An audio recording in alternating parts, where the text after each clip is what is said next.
Hey, it's Arroe. Let's have another conversation on L-Town Radio. Going back a couple of years when Alice Cooper was on the road with Motley Crue. Hey, Arroe. How are you doing today, Alice? I'm doing great. We're in New York City with Motley. We're doing lots of press, kind of announcing the next 34 shows in the United States and in Canada. 34 shows. I mean, I have a friend up in Billings, Montana, Darcy Wise, who was all over Facebook talking about it because you guys are going to Billings this summer. Yes, we've played 80 shows this summer around the United States, and then 34 more. And then I think that's pretty much done for Motley in the States. To have a show like this has to be a bucket list concert for both bands because both of you have been known for your showmanship, the art of music, and more importantly, just the history of rock and roll that you've generated. Well, not only that, but there's so little real rock and roll out there anymore, that when you see this show, it's just exhausting. I mean, we try to make sure that the audience doesn't get their breath. Because we get done with our show, which is not just theatrical, but theatrical and hard rock all the way. I mean, we don't let up at all. And then you get the 1-2 punch. You get the left hook, comes in with Motley Crue, who does the same thing. I mean, they're relentless up there. And there are kids out there that I've actually never seen a real rock show.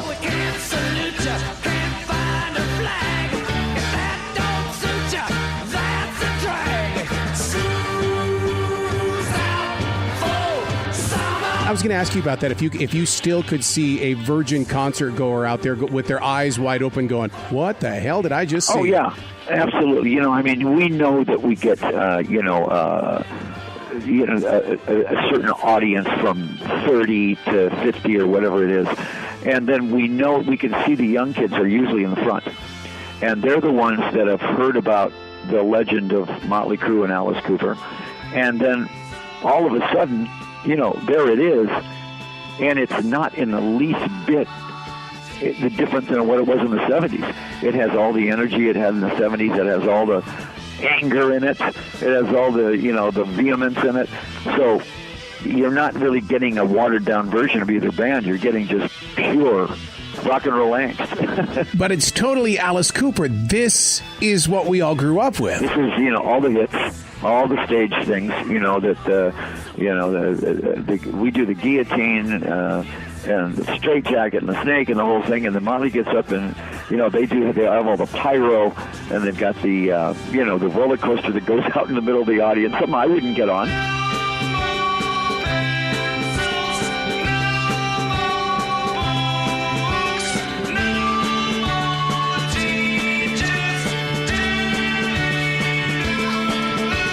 This isn't the kind of concert where babies are going to be born because people are going to come all jacked up to see this show. You're not kidding.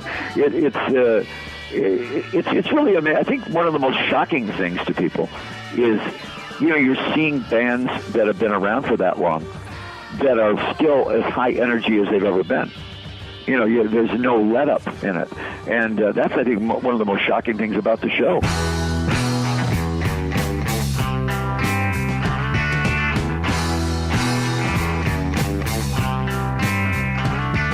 My band is the best band I've ever worked with. The players are just so good, and same with Motley. I mean, they've been doing it for 35 years. They can do it in their sleep, but they get up there and they nail it every night. I'm 18 and I don't know what I want.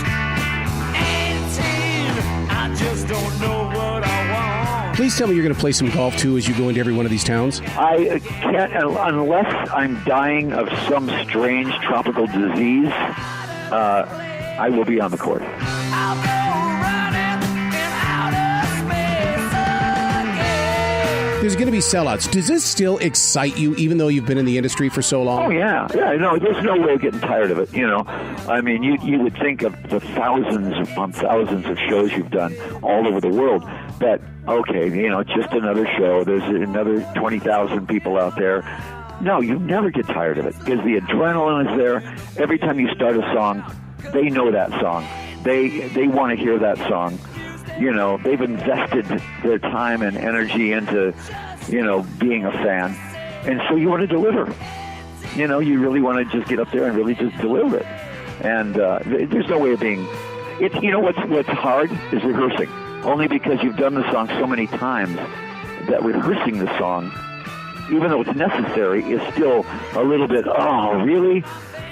You know, rehearsing school's out? Really? Do you ever go in front of the stage during those rehearsals just to see what the light show people are doing to make sure it's Absolutely. Absolutely. So that you've still got to be that stage, because that's the actor coming out in you, isn't it? Yeah, I mean, I go out there and I want to hear the mix. I want to hear what make sure that the guitars are balanced. You know, I want to make sure the drums aren't overpowering, that they're, you know, that everything is in balance. And our sound guy's so good. You know, you don't have to go out there because he nails it every night. But I want to hear what it sounds like out there. You know, and then I look at it and I go, okay, let me see what the lights are doing here. There's a tear on my face. We'll go through the whole show and I'll watch the lights, and I don't have to worry about that because we hired the best lighting guy. So in the end, basically, I show up, do the show, and I have the most fun of anybody because I don't have to worry about the music or the lighting I just get up there and be Alice. And you know I'll never cry. People picked up the musical instruments because of 18 and School's Out. I got to tell you, man, it was I Never Cry that led me to the piano. Ah, really? Yeah, that song was, everybody had one or two of those songs in the 80s, you know, the power ballads. And I know that Motley ends their show, you know, with the big power ballads, and which would be a little bittersweet, I think, for them. But that's had to kind of change throughout the years. Before they used to put lighters up in the air. Now they're just putting their smartphones up in the air. Yeah, which is you're not quite the same. I mean, you adapt to that. At the same time, I kind of miss there was a different kind of energy, you know, in the 70s and 80s. But I think that when you get kids that are 15, 16, 17 years old that are used to seeing bands, high-tech bands, and then they come and see a real rock band, you know, with the real sound and the real energy up there, they're really blown away. And all of a sudden they start getting hungry for that now, you know, because that stuff never gets old.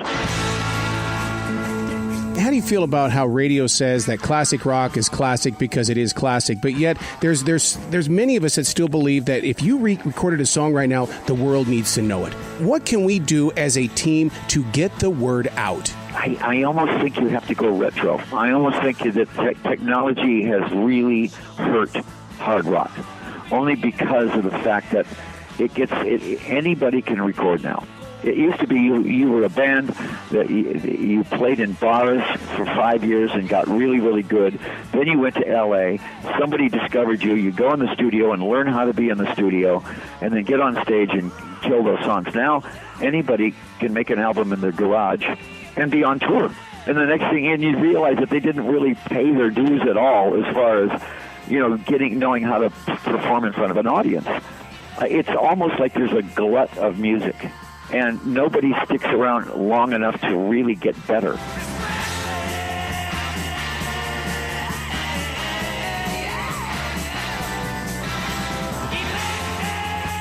You know, bands make a good album, and then you go, okay, let's hear the next album. No, they broke up. And you go, come on. You know, I mean, one album and gone? Yeah, there's no longevity. Like, you know, look at the Stones are still together. Aerosmith, My Guys. Yeah, it's really hard to find bands that will stick together.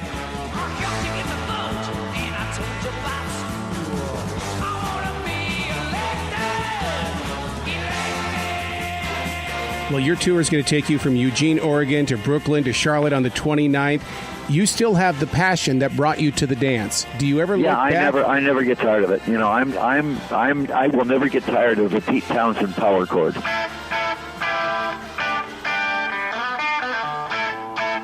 Every tour's got to be different. There's got to be something out there that you're going to go, yep, that's the one I've been waiting for. You know, here's the interesting thing. We're used to it being our crowd. You know, we very rarely go out as special guests.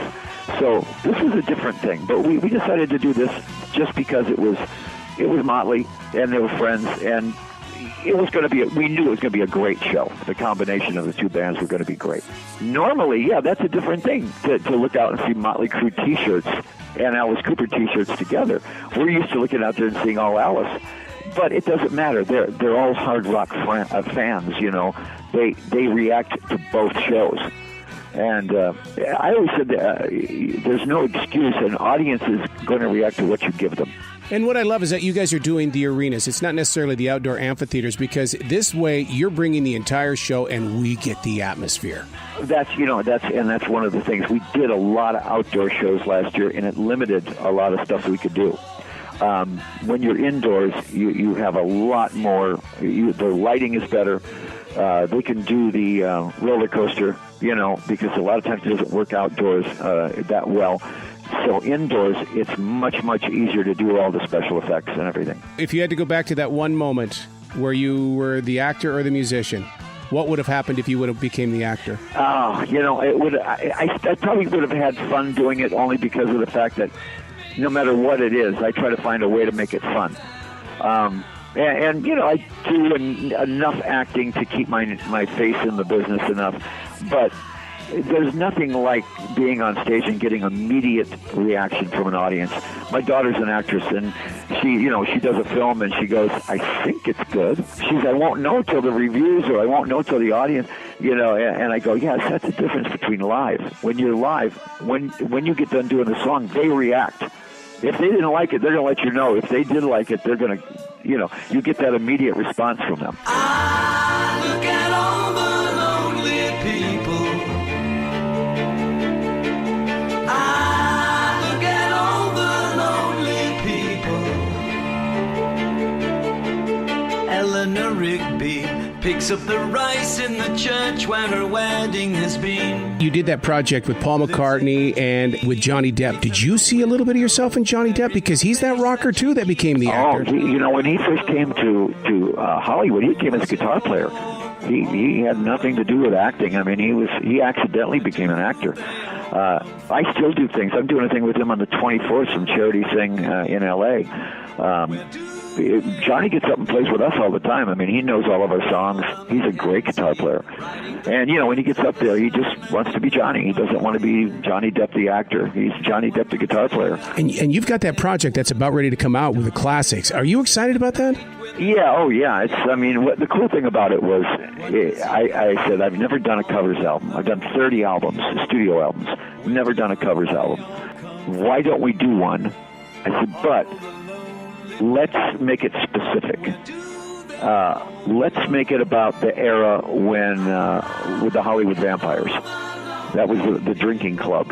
It was, myself and Harry Nilsson and John Lennon and Keith Moon and, all of the guys that died early in their life. And I said, why don't we just do an album about all my dead drunk friends? And, when you start doing that, you start realizing how many great songs there are to do there.